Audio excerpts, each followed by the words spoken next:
Good evening, everyone. Welcome back. May I request the moderator to kindly resume the session. Over to you, sir. Thank you very much, and welcome back for the second time. The underwater domain is getting increasingly crowded, and particularly so over the past decade or so. And also, more and more, the underwater domain is affecting our lives more than it did in the past. Whether it is in terms of resources or whether it is in terms of underwater cables through which a lot of services run, and various other things. So, to enlighten us on the underwater domain and what we should know about it, and how we can cooperate, we have RAdm Nirbhay Bapna, and I'll request him to kindly make his presentation. Thank you. Thank you, Chair.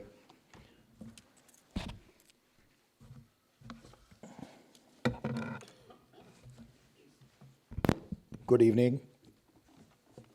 Admiral Karambir Singh, former Naval Chief, Vice Admiral Pradeep Chauhan, DG NMF, distinguished guests, speakers, delegates, academia, ladies and gentlemen. It is indeed a privilege to share my views on one of the key enablers for free, open, and inclusive Indo-Pacific, which is the underwater domain awareness amongst this august audience. In the next 15 minutes or so, I'll cover the relevant aspects under the headings as shown on the slide.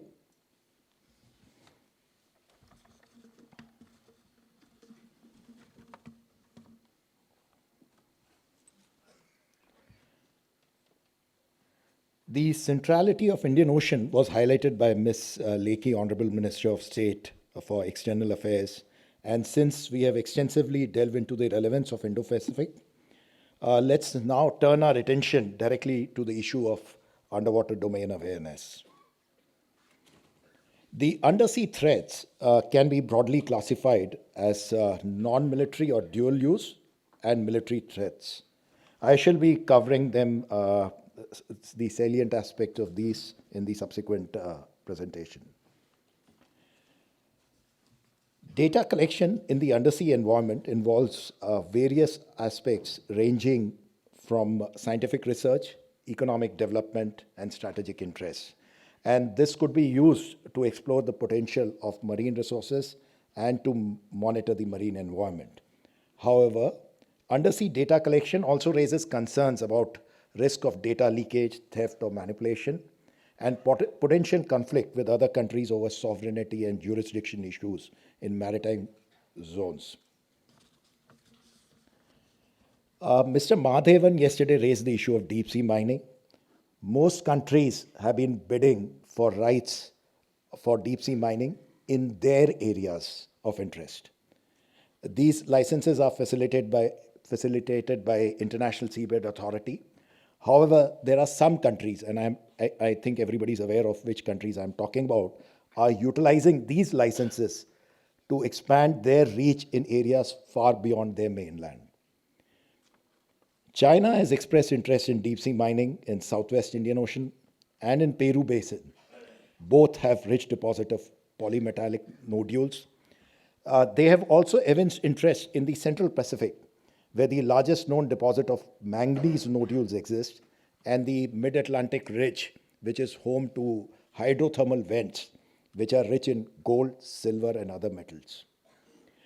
Deep sea mining not only yields valuable resources, but also allows for collection of dual-use data that could be used for military applications like submarine deployments. The Vice President, His Excellency Shri Jagdeep Dhankar, had in his speech mentioned about the submarine cables, and the chair also mentioned about the submarine cables. 95% of the world's international digital traffic is carried by 1.4 million kilometers of undersea cable. Presently, there are close to 530 submarine telecommunication cables, or STCs, along with around 1,400 cable landing stations worldwide. Economically, STCs facilitate about US $10 trillion of financial transactions on a daily basis. Though a relatively new entrant, the Chinese company Huawei Marine Networks, or HMN, has captured 10% of the world's global cable market in an extremely short time and is now a major player in carrying out STC repairs. STCs are prone to accidental damages caused by trawlers and ship's anchor. They are also vulnerable to intentional hacking and disruption. Several high-profile undersea cable sabotage incidents have occurred in the recent years. In 2008, a series of incidents caused damage to 5 high-speed internet submarine cables in the Mediterranean Sea and the Middle East, and this disrupted access for millions of users, internet access for millions of users. In 2013, Egyptian Coast Guard intercepted 3 divers who were attempting to cut a cable near Alexandria in Egypt. And more recently, in February this year, the deliberate cutting of cables connecting Taiwan's Matsu Island to mainland China. This has brought renewed attention to the issue of their protection. Capture or corruption of the data flowing through these cables by insertion of devices by entities having the resources to do so, and also supported by states, is another area of concern. As on date, there are a total of 60 special purpose vehicles capable of handling submarine cables worldwide.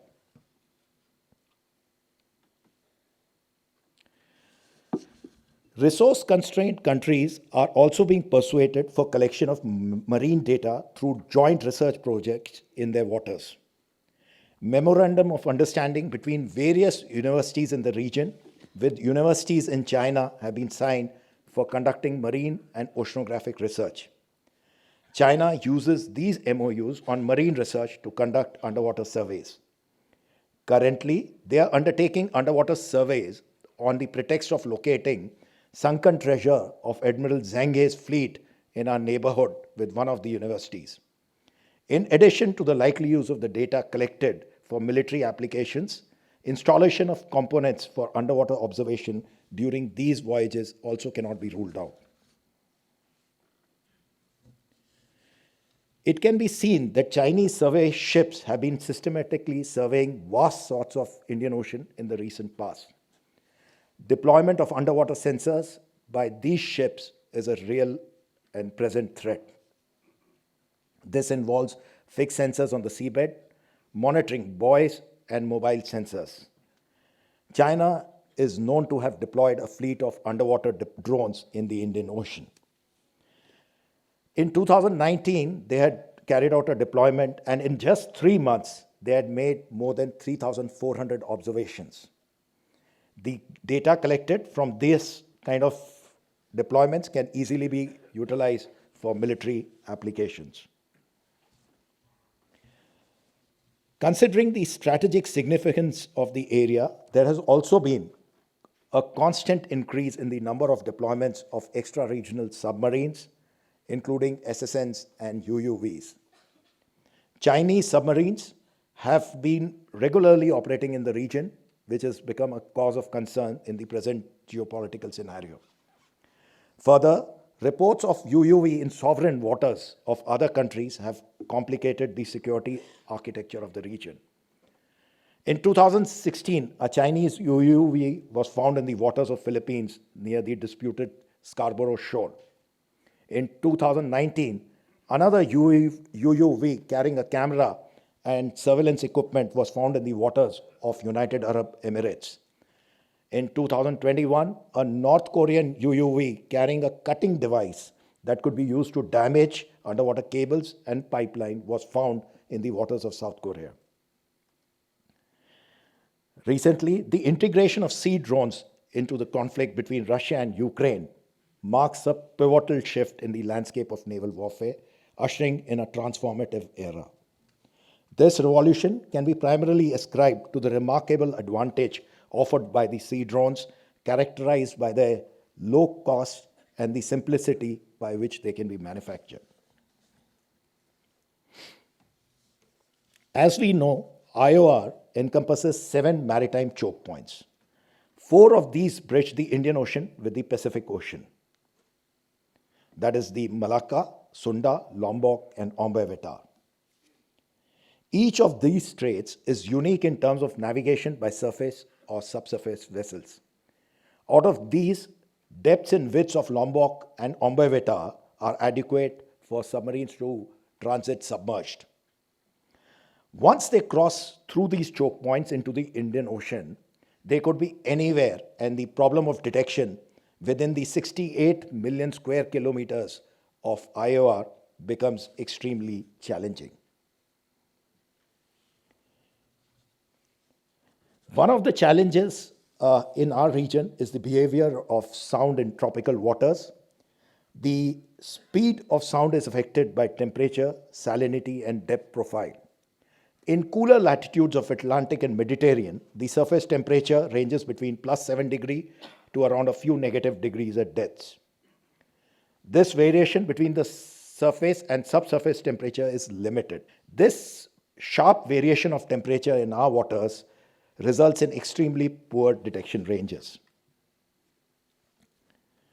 UDA is also a subset of the overall MDA architecture, or as a fellow panelist mentioned, a cross-domain architecture, and arguably is the most challenging one. UDA is a multifaceted concept. In addition to its military and maritime security connotations, it has significant economic aspects such as deep-sea mining, fishing, environmental aspects, and climate change, all of which is facilitated by connectivity between the nations. UDA, therefore, would be a great contributor to regional prosperity.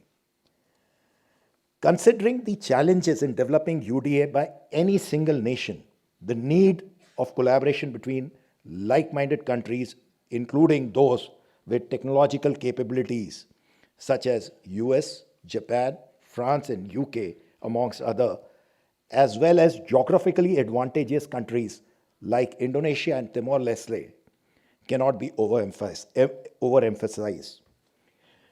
This would include partnerships to mitigate the resource and technological constraints, such as collaborative development of tools, techniques, and tactics.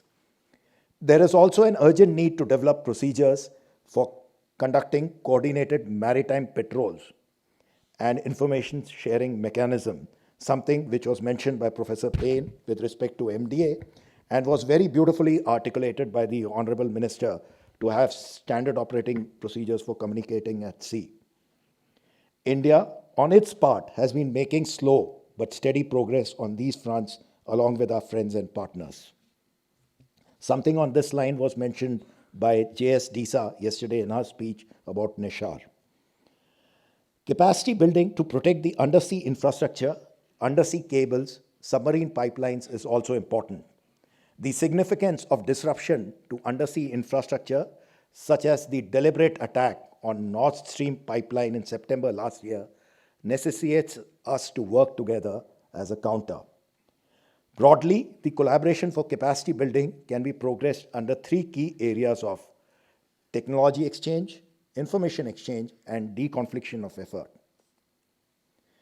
Coming to technology exchange, these niche technologies are held with only a few developed countries, necessitating sharing with other like-minded countries for the global good.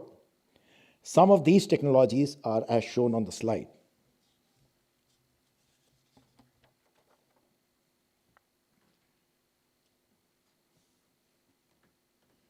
The information gathered through these technologies need to be supported by its exchange between the collaborating nations.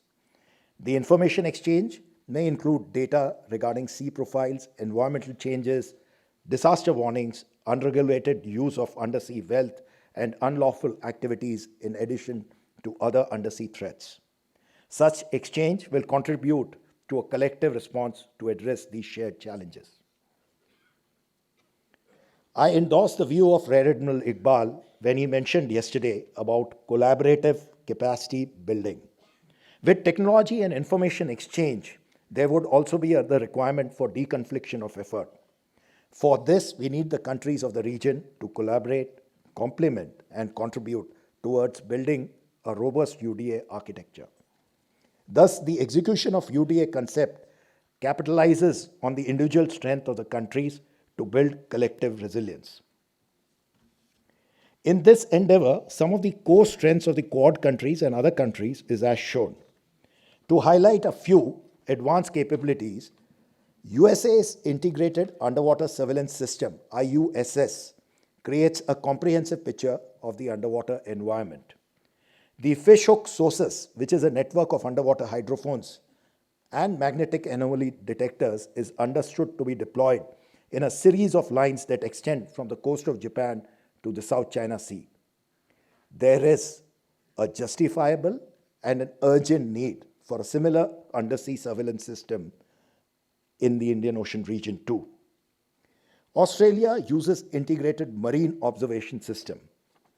Amongst others, United Kingdom recently commissions its first underwater surveillance vessel, RFA Proteus. Additionally, underwater acoustic developments leveraging Python, artificial intelligence, and machine learning have shown significant progress in recent years, and these are applied in various areas related to underwater acoustics for enhancing the signal processing. Edge computing has reduced the bandwidth requirements for data transfer, and places like Naval Oceanographic Processing Facility, where a large number of watchkeepers are used to monitor underwater areas, would soon be replaced by AI-enabled systems. What it brings to is that today, it gives us the opportunity to leapfrog and we can create current generation low-cost systems in this area with our partners. Encouragingly, in May this year, the Quad nations have announced a new initiative called the Quad Partnership for Cable Connectivity and Resilience, aimed at building, protecting undersea high-speed fiber optic cables in the Indo-Pacific. This is a $95 million project where Australia would be overseeing the development of technical and policy frameworks, while the US would be providing technical assistance and capacity building. Many other multilateral cooperative initiatives and ideas such as SAGAR, IPOI, IORA, ASEAN, and BIMSTEC, and any other mini-laterals could be used for collaborating and enhancing our shared understanding of underwater domain. This is my last slide. Coming to the way ahead, the road to execution of a collaborative UDA concept would include sharing of UDA technology, cooperation between the like-minded countries to build collective competence, capacity building of the littoral countries, especially countries constrained with resources, integration of AI, ML, and quantum computing in UDA, greater integration through joint operations and collaborative surveillance in the future, reducing the dependencies on foreign entities in terms of repairs of STCs, establishing cable protection zones under UNCLOS and transparent legal frameworks for undersea activities, and finally, creating diversification of routes for providing redundancy. Thank you, Jai Hind and Jai Bharat.